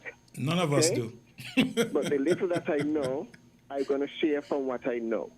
Now, remember, again, the climate, as you just rightfully said, about certain animals and plants that are in certain geographic space that are not in Africa. But that came from migration, because people migrate, they took things with them, for instance, seeds and the plant. Some of it, because there are some plants that cannot grow in Africa based on the climate. And vice versa. And vice versa. Yeah. Yeah, but the point I'm making is this, gentlemen. Within the African continent, before the migration, remember, everything was already established. From empires to pyramids to sphinx, kingdom and queendoms. Right? So when Africans start to migrate and they travel the four corners of the earth, now, so my early call, I said, the president who said they left black and they came back white. Now, going in the four corners of the earth, it means that there are different climates. Because, you see, one of my early questions when I was searching for clarity as to God created the human race, and we have black, white, Chinese, Indians, and all the indigenous people. Journey, hold a second. I want you to, I'm not going to cut you. Finish your point, because right after you, we're going to take a break. Go ahead. Yeah, well, Clint, I think we are on par, and I think that, we are learning from each other. I'm learning what you guys are saying, because I appreciate things that Agard said, and I appreciate you, Clint, because, yes, you see, intelligence and knowledge is two different. For me, there are those who are intelligent, and there are those of us who also are intelligent, and then we also have wisdom. I think sometimes the mistake we make is, and Agard, bear me out on this, is that we tend to forget that everybody has the potential for intelligence, but it's all dependent on, and that is why it goes back to the church again. It all depends on the teaching. What if you have an individual, or let's say you have two individuals, you put one in a classroom, and in that classroom, the teacher just comes in and just throw down some rocks in the room and says, play, right? And then in the next classroom, a teacher sits down in there with rocks, and he says, well, okay, here's 2 rocks, and I want you to count off 4 more and tell me how much that is. You understand? Both of those children have the potential to be intelligent. So down the line, when you see the one who was not taught, you say, oh, he's unintelligent. Why is he unintelligent? Not because he lacked the potential, because he wasn't taught. But your analogy is very interesting, because let me finish you can be self-taught. Quickly, gentlemen. But go ahead, Johnny. No, I'm going to throw this out there for people, especially like Gregory and others, and not in a willful way, just to activate their mind. You ever notice in the Bible tells us that we must offer the tenth of our whatever we have to feed the priests and those who, you know. But when you look at it, because they say you're doing it for God, whatever the tent is for to maintain the church or the priest, and it is God's will. But you ever look at the one who opened the eyes of Eve, that shared knowledge with Eve, never asked for money in this Bible or the tent? Now that's something I would like the Christian people to ponder on. Okay. So you see, Pharaoh, remember where Job break, you know. So. Yeah, quickly. Pharaoh was doomed as the villain in the Moses. For Pharaoh had his kingdom established, and Pharaoh never knew about the Moses God. Let us think about these things. You see, they overlook these things because they don't question. Yeah. Well, it's not so much a God that they overlooked it, you know, is that it's right in front of our faces, but we don't, as you were trying to suggest just a long ago, what about self-taught? What about rationalizing for yourself and putting one and one together and coming to a conclusion? Human being evolved through intelligence. Yeah. So we are all, it's built in us Yes. that intelligence is a part of our existence. It's just that we try to put everything in one box, and it can't fit because there are some people some are self-taught, some are taught by others. Yeah. You know, and you would have different views, and instead of having these different views to help each other, we bring conflict instead. We're going to take that break and come back. WINN is 98.9. 98.9 is Win FM. Drive into something new. Horford's Automotive, waiting for you. St. Kitts and Nevis, get ready to drive into something new. Happening now through September 30th. Celebrate the journey to independence with Hosford's Automotive's Drive into Something New auto sales event, together with the Heritage Initiative Motor Promotion from SL Hosford's Finance Company Limited, agents for Guardian Insurance. Enjoy no down payment, free registration, 12 months free servicing, and up to $8,500 off all models. Plus, receive up to $1,000 in free gas or groceries, while customers financed through SL Hosford Finance Company Limited receive a free bill of sale and an additional $500 off first-year insurance with Guardian Insurance. Eligible Heritage customers can also receive a 30% discount, free windshield coverage up to $4,000 EC, free open driver coverage, retention of their no-claim discount, and loss of benefits up to $1,750 EC.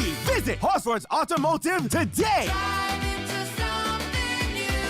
At Horsford's, drive into something new, drive in style. Save more, protect what matters. Terms, conditions, and eligibility requirements apply.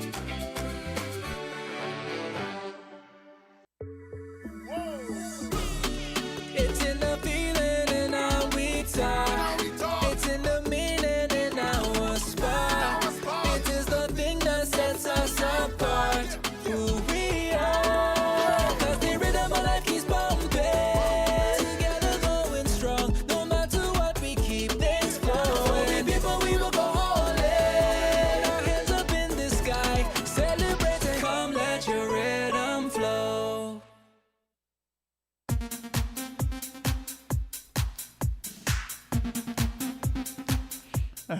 And welcome back. The time 26 minutes moving away from 11. Now, I'm going to start on where you ended, Agard, in terms of what you were saying. What was your last thought there? We were talking about people being, that mankind evolved through intelligence. Yes. And that is where I wanted to start off, because here's the thing. From me studying physics and those kind of stuff to delve deeper into engineering and understanding the breakdown of components, right? Because components have to come together to make systems, right? I'm sitting down here in front of a console. You open the console, you see capacitors, resistors, transistors, blah, blah, blah. We have to understand the breakdown of those components and why they work. Now, Here's the thing, Agar, to strengthen the point that you were making. From my studies and research, and I'm sure you're aware of this, most of the great inventions that were made, when you sit down and you ask the persons, how did you come across the thought of that? Most of them said they were working on something and they went home and they went to sleep and they got a vision. Something or someone came to them in a dream and explained it, and the next day they were able to put it on paper. You understand? That is the depth of spiritualism. That is the depth of spiritual, the inner being. That spiritual knowledge is in there, you know. But it needs something to awaken it. And depending on the process of your thought, that is what triggers what is already inside of you.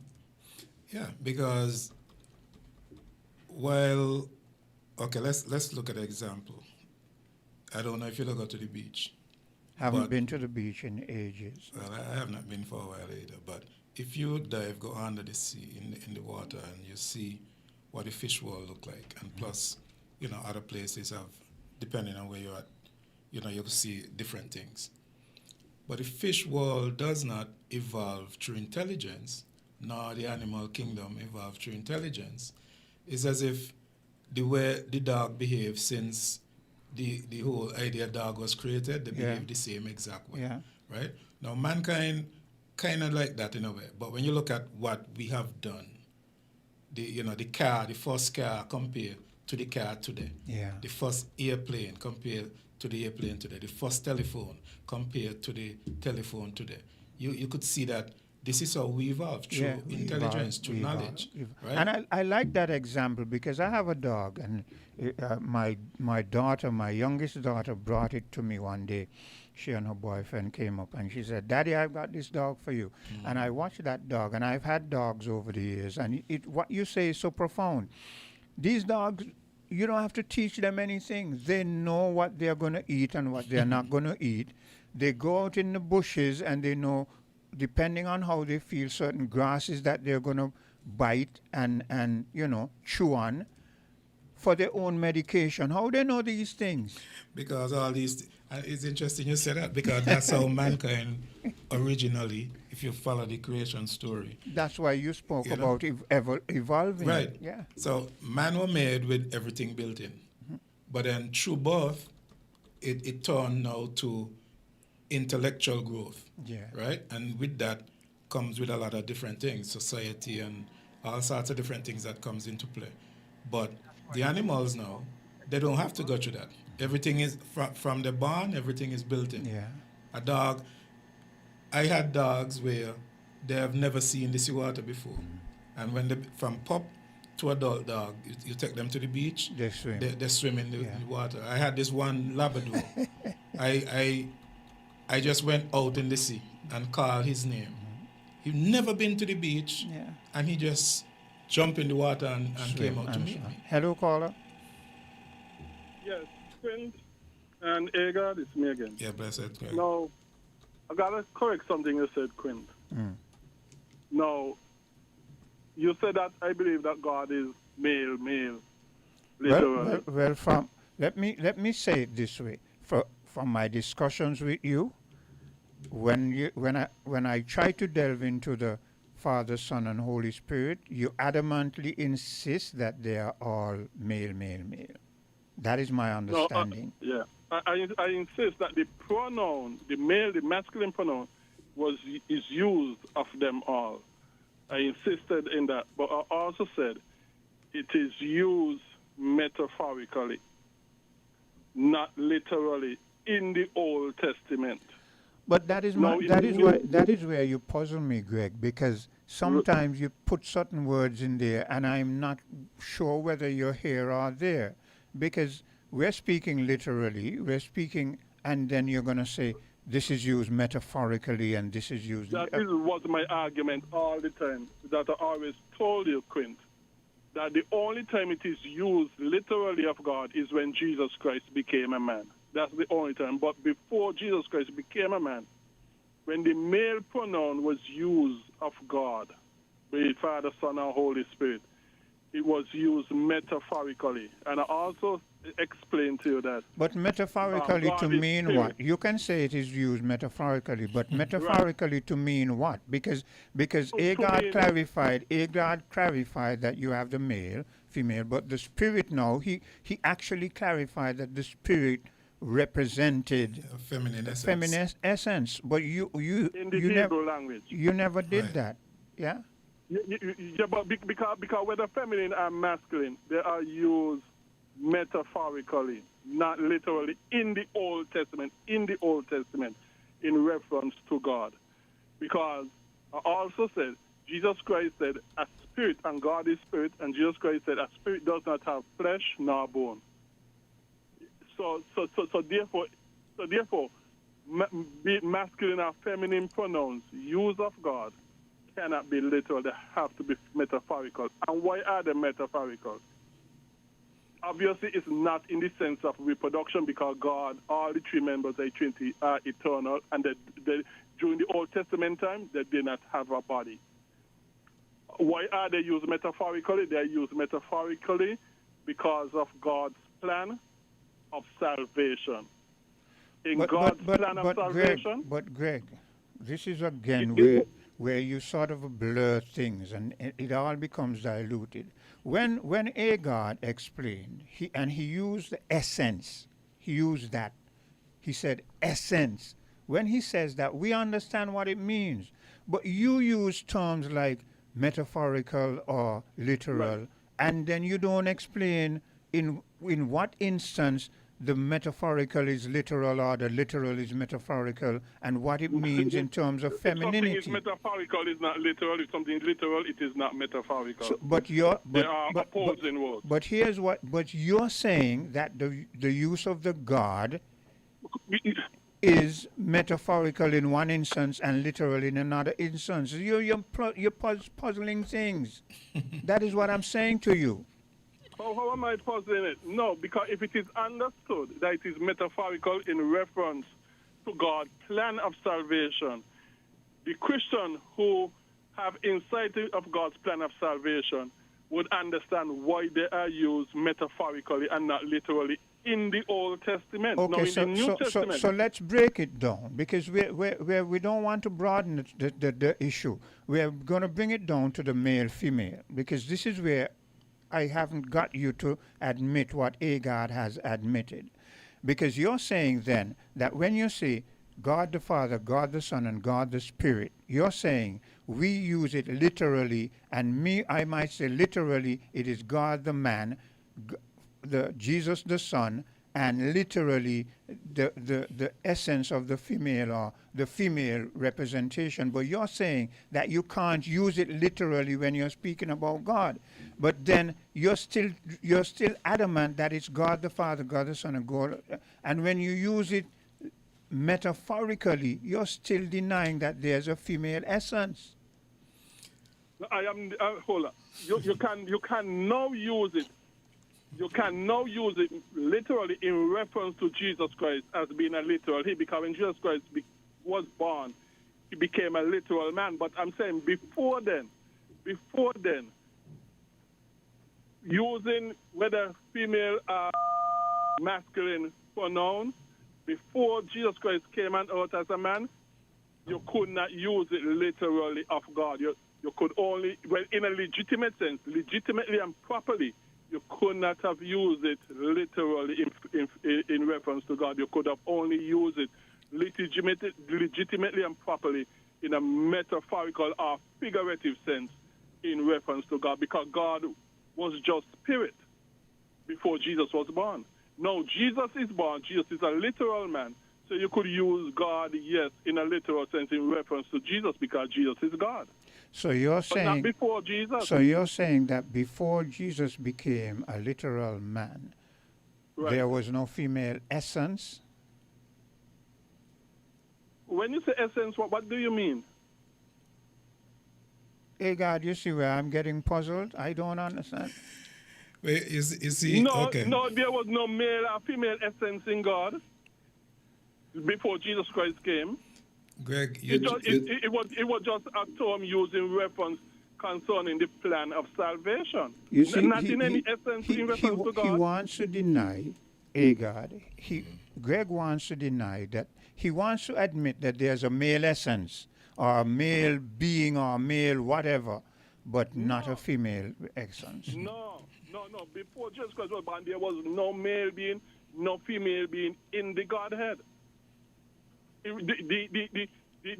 male and female pronoun was only in reference to God in where his plan of salvation is concerned, not in reference to God's being or essence, anything like that. Okay, so what were Because they? God is spirit. So what were they then? What were they then in the Spirit. whatever? So there was spirit, and the spirit were what? The spirit were what? Just representation.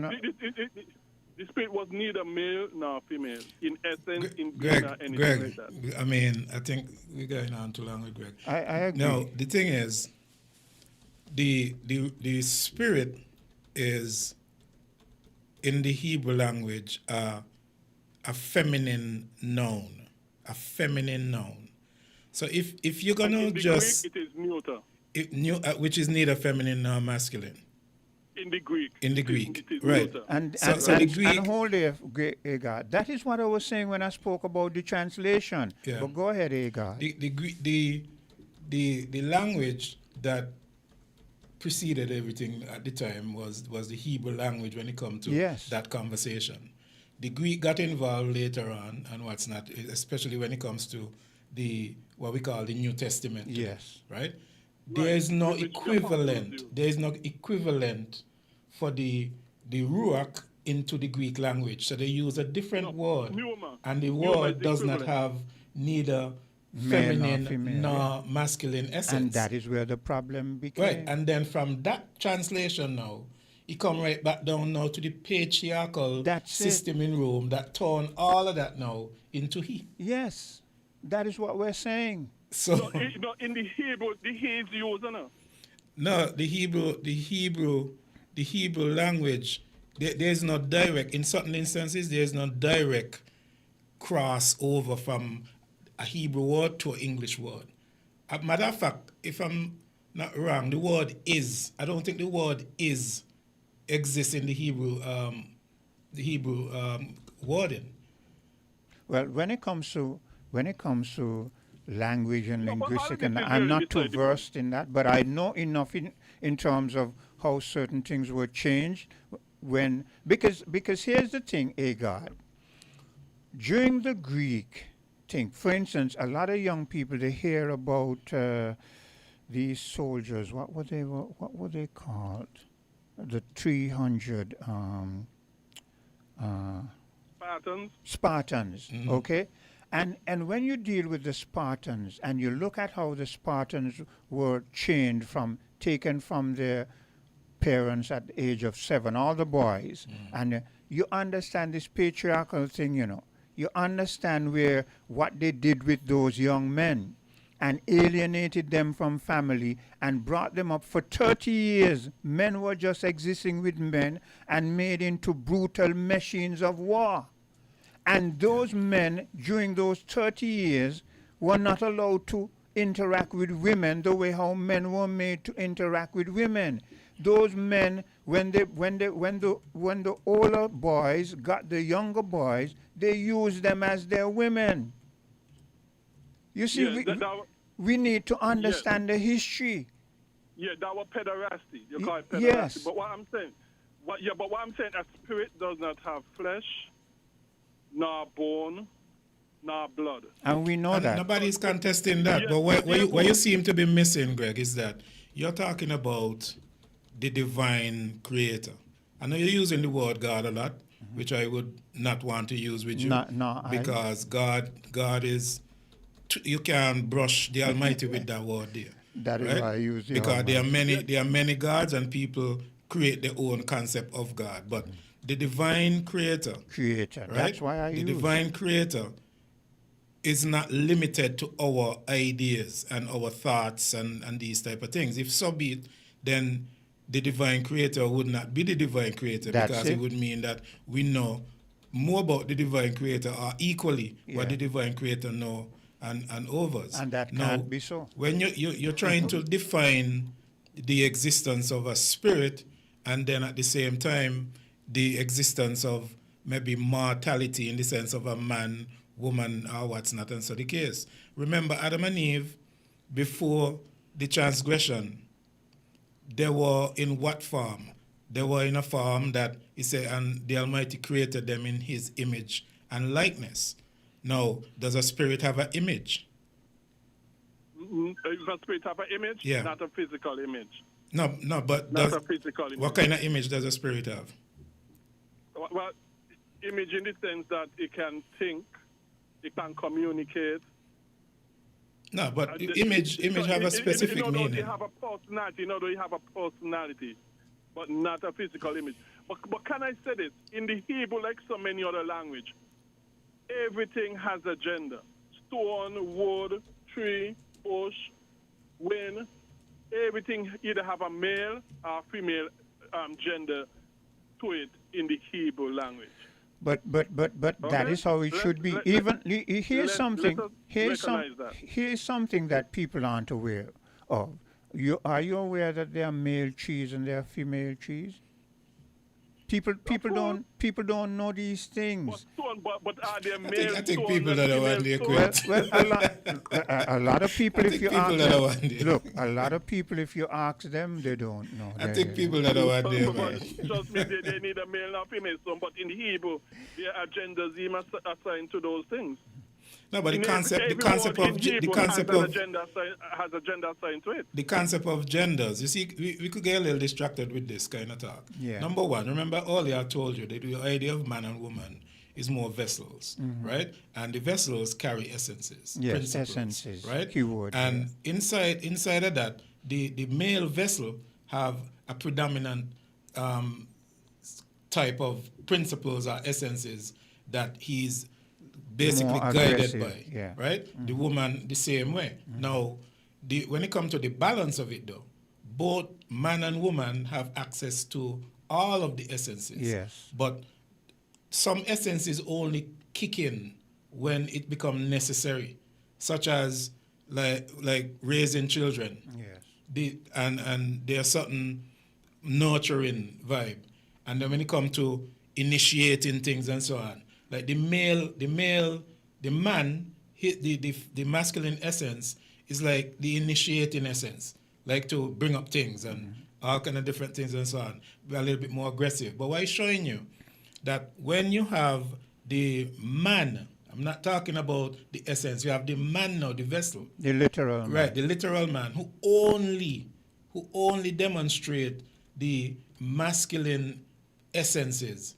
Then this is where you meet a man who is very rigid, who is, tough and very aggressive and so on. And this too bears out something that people need to understand. We need each other, the male of course, and the female. And that's the point that's the point I'm trying to make. Yeah. That the whole idea, you'll see a male tree and a female tree and all of that. Yeah. Because into the whole scheme of creation and even the creating, the book says, and the Spirit of the Most High hovered over the water. Yes. You know what that was? That was like poetry into the Hebrew text, yes. showing you a woman who is basically giving birth to life. Yeah.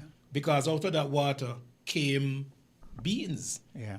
So what Greg talking about... Greg, I'm going to cut you. I didn't even realize you were still there. What Greg talking about there is that, again, trying to define spirit is one thing, but you have... that's you basically trying to define the Almighty, and you can't. Yes.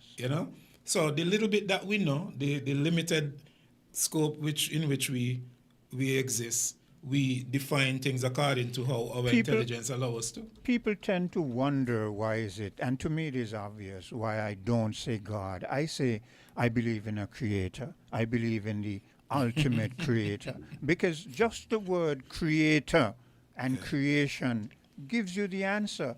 I don't understand.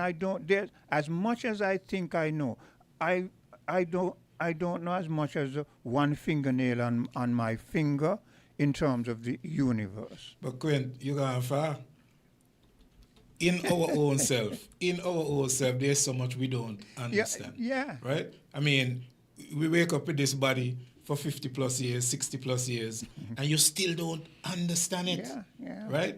You go to the doctors to try to get some idea of what's going on. They had to go study 5 and 10 years, and they still don't understand. That's it. Hello, right? caller. Hi, good morning, Quint. Good day, Africa. And good morning to you, Agard. Yeah, blessed greetings. Yes, I listen in and out of the program. And I did a post, and it surrounded me wanting to motivate our sisters, our women, our wives, our daughters, our fiancés, our mothers. And it sprang from something that I know, and someone, E-Truth, who they, most persons knows him as Eli X, sent me a video about a Queen Nyabingi. I think she was born in Rwanda, but it was in that general Great Lakes area, Rwanda, Uganda, Tanzania, and so forth. And we know the Nyabingi order came down to us through the struggles. But the origin of Nyabingi, it was of a goddess, and a queen carried that name throughout the struggles in East Africa. I did that post to try to really motivate our sisters, because Queen Nyabingi was not just a one-off. She was not just in a vacuum. We have heard of the Kandakis, and we have heard of Serenia. This queen, she was somewhere in Niger, West Africa, in that Nigeria-Niger border. But Nyabingi and the Nyabingi order that we know today amongst Rastafarians, it has somewhat taken off on, and I would admit that there are more both masculine and feminine and masculine, that we are all composed of, and we can exert either of those genders in terms of our spirituality, in terms of the spirit. Let me put it in a nutshell, because this is a conclusion that I've come to, and I've come to this conclusion way back when I was young, right? And it is this: as strong and dominant as a man thinks he is, he's never complete without that woman, that feminine aspect. As feminine and as nurturing as a woman thinks she is, as she is, she needs the male essence to also complement her. Mm-hmm. And this is the problem. When the patriarchal system came into being, it went out of its way to divide us, to put the men over there and the women over there. And it is working up to today, where you find all this feminism and all this what they call it in this stoicism. That's what we're hearing now, you know. This hardened man, this unfeeling, uncaring, unemotional man. You understand? No, we need each other. It's a compliment. It is a compliment and a coming together, and we can only, when Agard was saying it, there are certain things in us, and there are certain things in a man that will not come out until he has that feminine aspect to him, and the same with a woman. You understand? Vice versa. There's certain things in us that put a man in a position, and so let me narrow it down. Some men, they're very good at building and blah, blah, blah, but they're not good at making sure they're saved, you know? So the woman comes in, and she's very good with, women are very good with figures, you know. Women are very good with numbers and how to save and how to, because ingrained in them is that instinct for survival of the family.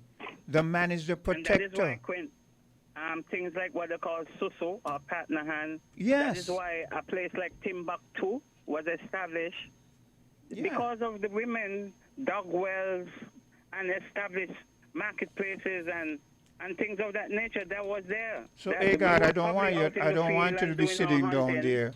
Hey God, as while if women though. did other things. You know. But it complements each other. Yeah. No, the thing is,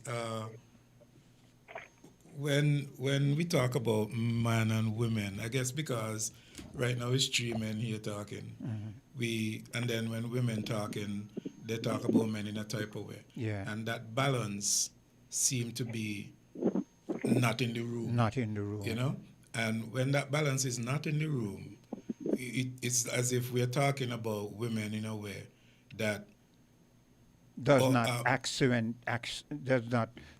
complement them. Right. Not only that, but it's like what Africa was talking about queens and what's not and so on.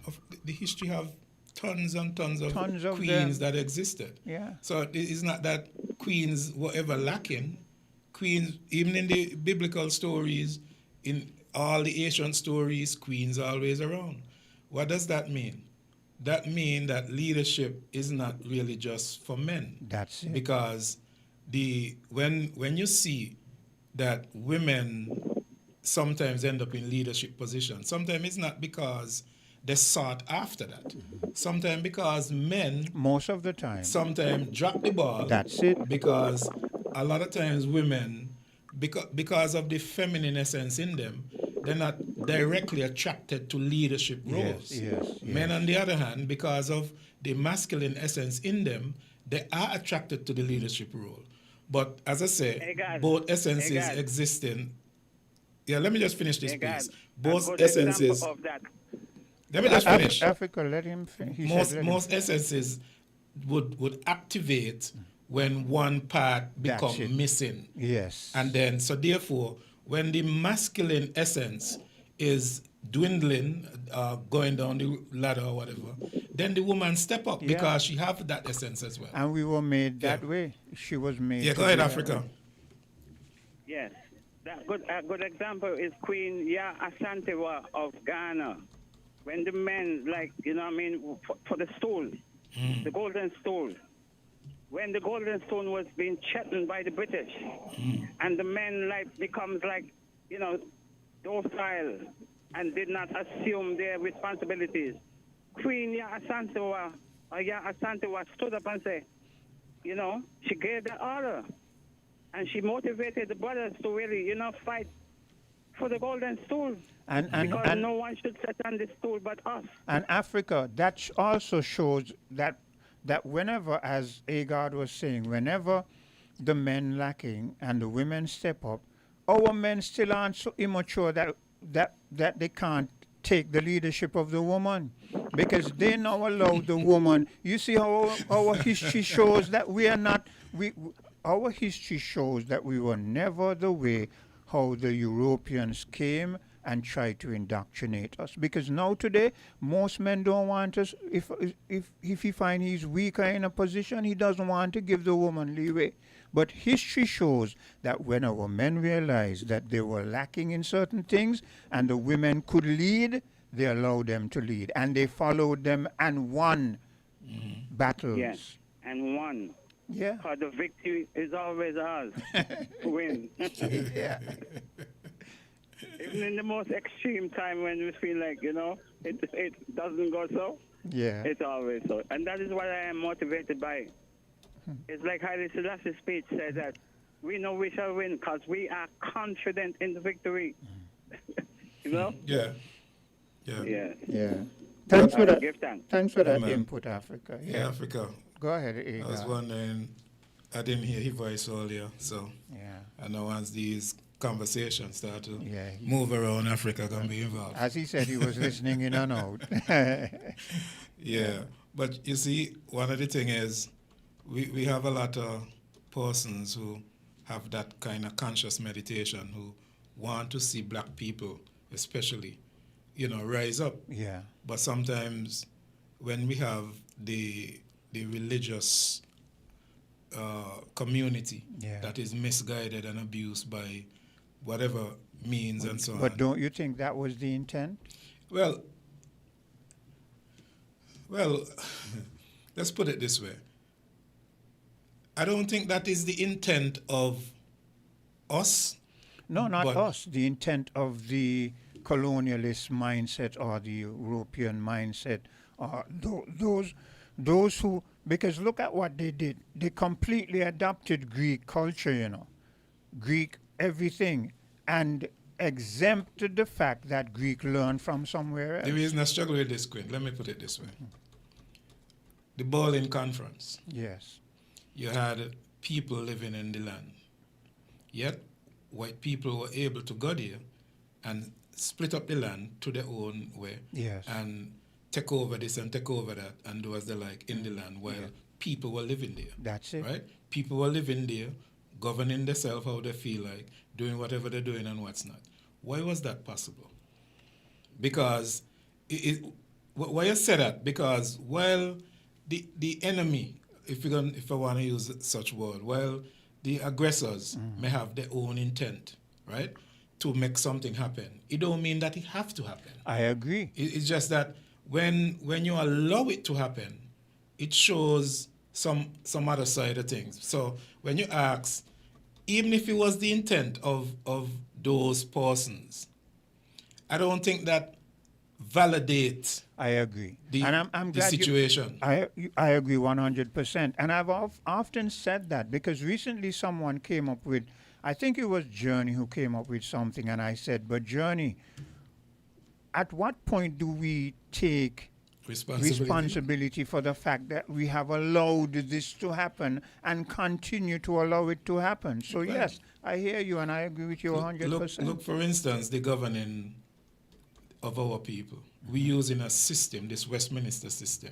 Caribbean countries using that, who were under colonial rule. Why would you use a system that was made to oppress you? Yeah. Why would you use that to govern your people? And why is it you display the traits of the colonial masters while governing your people? Yeah. We have elections coming up soon. We don't see what's going on. We don't see the tug of wars what's going on, the confusion. And what are they all trying to get at? Now, look at it this way. We have 3 hospitals in St. Kitts. Just to give you an idea that something really, really wrong with us. So while we want to see black people rise, let's look at some facts. We have 3 hospitals in St. Kitts. We have a CBI program that probably moved over $20 billion throughout its lifetime. Yes. Maybe more. More than likely more. Yet we have 3 hospitals that are not outfitted with the necessary equipment to help our people, which is a very small population. Yeah. Why? Why is that? Well, you know what I'm trying to say? So you have people who are trying to get into this seat to sit. Yes. To be this and that minister and prime minister and all that. And strangely enough, I'm saying that, and we did have some doctors sitting in that seat, yet we have 3 hospitals that seem to not be in the very best of condition. And now we're trying out conversations about smart hospital and why? Because here's it, and people. This is why people don't like when I express. Because here's it, you get into power, and then you make sure, and we know this as a fact. You make sure that you push the narrative that you in those positions that were once held by our oppressors aren't paid enough. You want an increase in your salary, and you make sure you give a minimum wage. You give a minimum wage to your people, which is good, mind you. To justify the increase? To justify the increase that you now get ongoing. Yeah. And when we look at you in that position, we're asking ourselves the question, does it really seem like you're working in our interests? But not only that, Quint, I mean, again, the type of money that moved through that CBI program and looking at a small island like St. Kitts that is underpopulated. And I'm saying underpopulated because I don't know when last you fly in a plane, but once you look down, you have just some people living on the rim of the island. You're right. So basically the land is underpopulated. And so which means to deal with certain infrastructure and different things and so on, compared to the money that was moving, supposed to be easy. This morning we were in there talking about if someone driving along the road and there's this ditch in the road and they try to swerve off and get in an accident. Who's culpable? Who got to deal with that? and we were saying it should be government because we are per wheel tax. That's it. You know? But then that now going to go to the insurance and it's the government who just not keeping with the maintenance of the road, but yet collecting the wheel tax, yet collecting environmental tax and all these tax, and not keeping the roads safe. But yet, when people get in accident, the police can write up a report and say you were driving. What they were saying? Undue care, without due care and without due care and attention. Yes.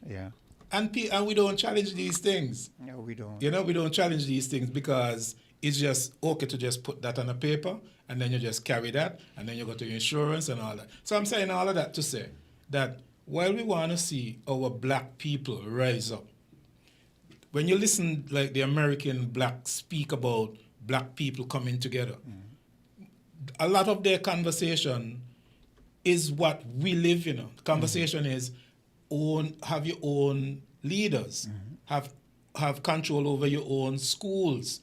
We have all this in the Caribbean. Is it making us any better? That is why I asked when I said they increased their salary and we're asking, are you representing us the way that you should?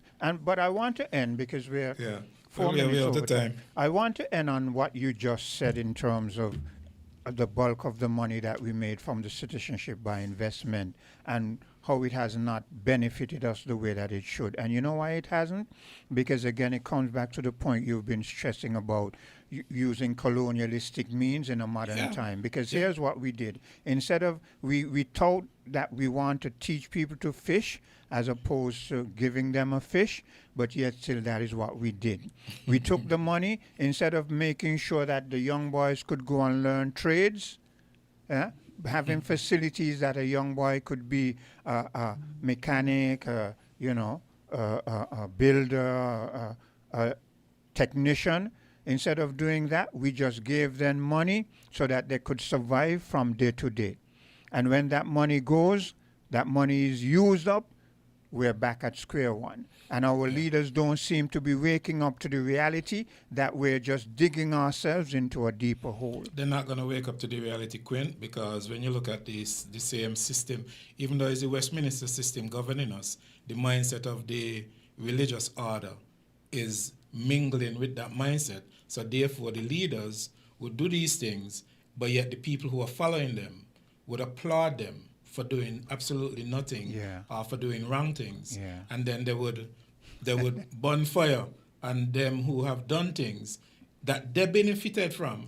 And just because they don't back them. So you see what's going on? So that mindset, that division and kind of weird mindset that come off and spring out of that religious order. Because it's a big division, you know. It's a big division. And you find our politicians now are suffering from that, even though they don't know or think that they're suffering from that. So I would like to just say, next week we're going to be back at it again, and maybe we might even continue some of this. Maybe we could even talk about if Quinton Haga had become Prime Minister, what we would do. Well, I would never be a Prime Minister. Maybe Haga had become Prime Minister, but hypothetically, perhaps we can delve into that. But literally, as Greg would say, that would never happen. All right, then. You found the sound. 98.9. Win FM.